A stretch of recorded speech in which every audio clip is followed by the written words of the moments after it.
A family settled an estate last spring, grandfather's place. Rural county, the kind of house where nobody had touched the back bedroom closet in 30 years. They pulled out an old bolt-action rifle, blued finish worn flat gray, stock scratched, crack in the wood near the grip wrapped with electrical tape. No scope, no case. Someone at the farm auction tagged it at $45. A buyer picked it up without much thought.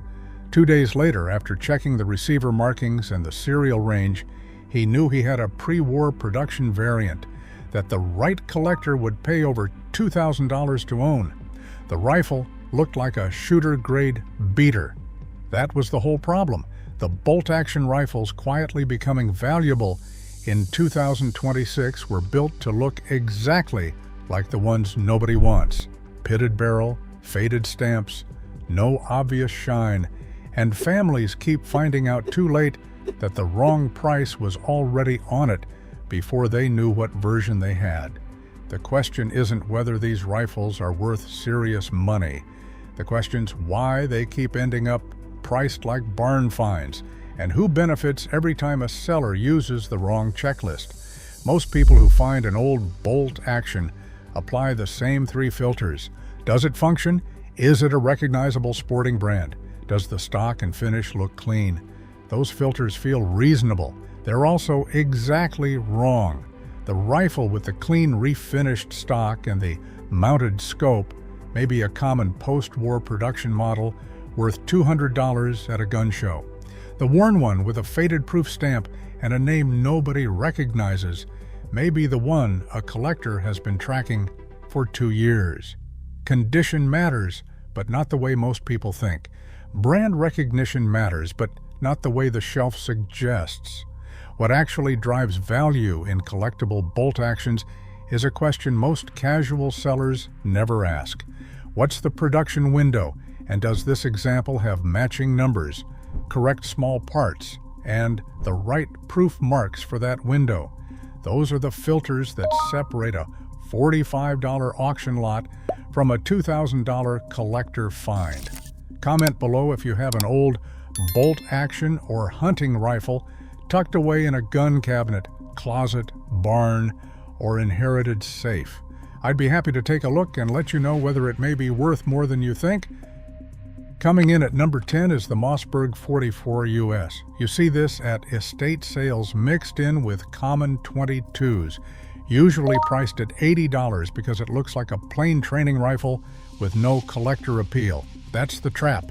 Plain walnut stock, simple aperture sight, no checkering. Looks like a beginner's plinker leaning against a box of junk. Sometimes that's exactly what it is, but not always. The Mossberg 44 US had a military contract production run for the Second World War, and the contract marked examples with the ordnance stamp and correct bolt configuration aren't the same rifle as the commercial version sitting beside it. You may be looking at both and pricing them the same. The contract example can bring $400 to $700 from military collectors and target shooting historians who know exactly what the stamp means. Nothing showy, nothing that signals value to someone using the wrong checklist. But the next one hides behind an even more ordinary surface. Next up is the Savage Model 340. You've seen this one 100 times at gun shows, usually priced at $100 to $150 because it looks like a cheap post-war deer rifle, and everyone assumes they're all the same. That's the trap.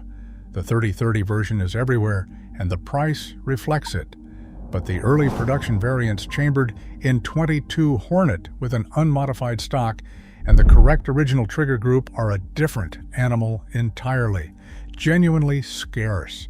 The plain hardwood stock, pressed checkering, and simple open sights look identical to the common version, which is why sellers keep pricing them together. The chambering and the trigger group are the clue. The next one gets dismissed for a completely different reason, and it costs sellers a lot more. That brings us to the Winchester Model 69A. You see this in the corner of someone's gun cabinet. Slim, small, looks like it was somebody's first rifle 50 years ago. usually priced at $80 to $150 because it reads like a kid's plinker with nothing special going on. That's the trap. The post-war versions are common and the price is fair, but the pre-war examples with correct receiver markings, matching original magazine, and the right barrel address are collectible Winchester rimfires that belong in a different conversation entirely. $300 to $500 when the correct parts are there. The finish can lie, the size can lie, the construction and the markings tell the better story. This is where the wrong checklist starts getting expensive. Now we have the Remington 513T Matchmaster. You see this heavy-barreled target rifle at an auction, and you walk past it because it looks clunky, outdated, and too specialized to matter. Usually lumped with sporting .22s and priced at $100 to $200. That's the trap.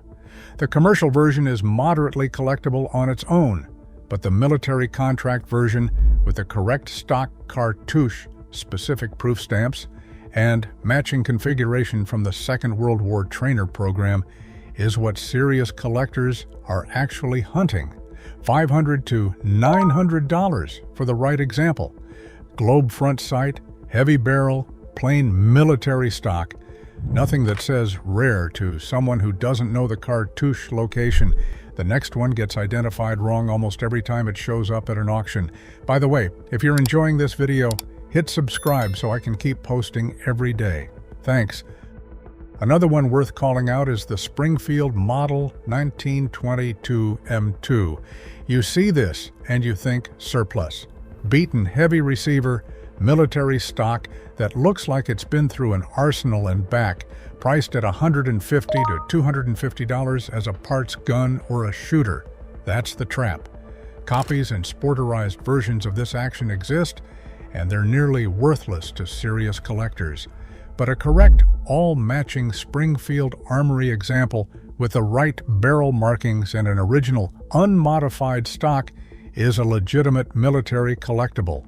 $700 to $1,400 when everything lines up. The receiver markings and the bolt matching are the clues. Most sellers never check. They see old military and they price it like scrap.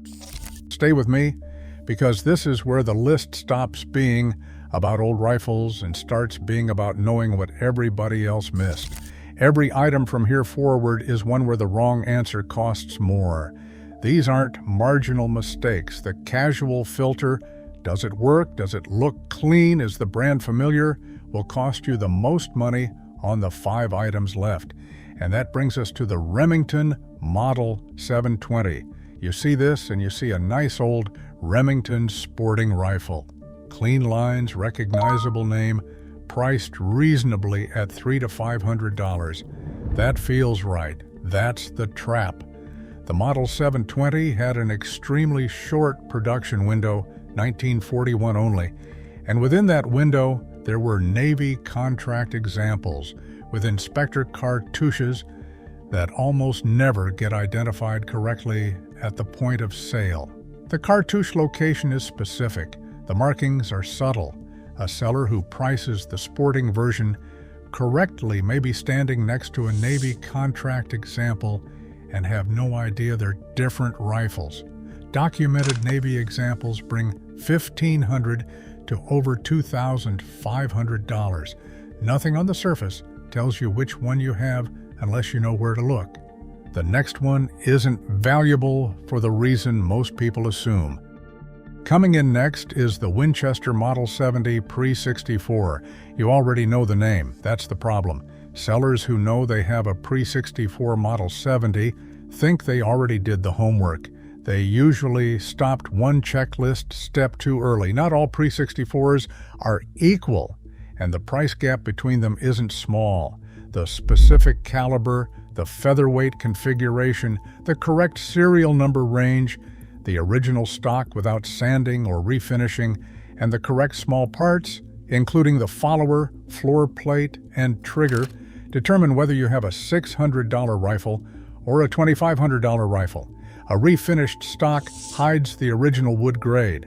A replaced recoil pad hides the original butt plate.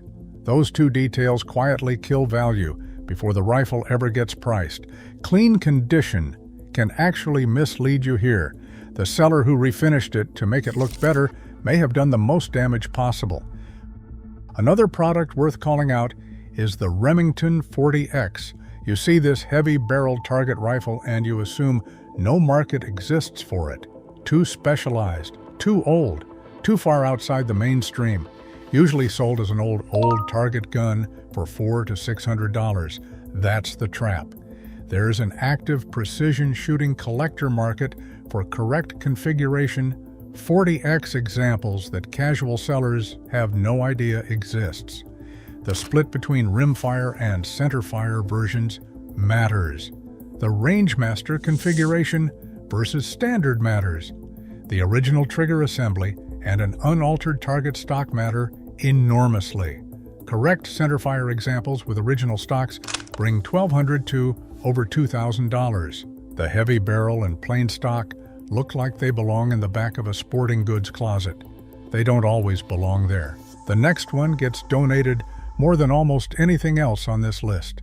Everything left now is where families make the most expensive mistakes. If you have either of these in an inherited collection, don't price them until you know what version you actually have. Next up is the Lee Enfield No. 4 Mark I. You see this at every gun show, usually priced at $150 to $250 because everyone assumes they're common surplus and the market reflects it. That framing is accurate for most examples. That's also exactly why the valuable ones keep slipping through. Long branch production out of Canada versus Fazacurly or Maltby isn't a minor detail. The bolt head number matching the receiver isn't a minor detail. An original stock without Arsenal refurbishment stamps isn't a minor detail. A matching unrefurbed long branch example from the right date range brings $600 to over $1,000 from collectors who have been searching for one with correct parts. The rough military finish, stamped metal, and worn wood look identical to the refurbed beater beside it. Most sellers never check the factory marks, and number one is the one people are most likely to have already sold for almost nothing. Before we get to number one, if you're enjoying this video, hit subscribe so I can keep posting every day. Thanks. First up on the list is the Newton rifle. You see this at an estate sale, and you see an old sporting bolt action with a name you don't recognize. Plain stock, no flashy markings. Looks like a generic deer rifle leaning in the corner. The seller priced it at $100 because nobody recognized the name and parts are unavailable and it looked like nothing. That's the trap. That's also the most expensive mistake on this list.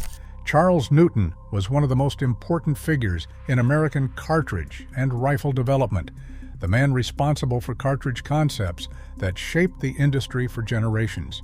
Original Newton rifles, in correct configuration with matching parts, are genuine rarities. Serious collector demand exists, and it isn't casual. Documented sales on correct examples reach $2,000 to $4,500. The name nobody recognizes isn't a sign of worthlessness. In this case, obscurity equals scarcity, and scarcity plus collector demand equals the opposite of nothing. The seller who passed on it for $100 wasn't stupid. They just used the wrong filter. That's how it always goes. Here's what every rifle on this list has in common. None of them are valuable simply because they're old. They're valuable because the right version carries clues that most casual sellers don't know how to read. The proof mark, the production window, the matching bolt, the correct small parts, the unmodified stock, the cartouche nobody looked for, the name nobody recognized. Clean doesn't always mean valuable. Familiar doesn't always mean important. The donation pile can be wrong. The auction tag can be wrong. The seller who priced it can be wrong. Before you sell, donate, or hand off anything from an inherited collection, a barn cleanout, or an old gun cabinet, check the version you actually have. The surface tells one story. The hidden details tell another.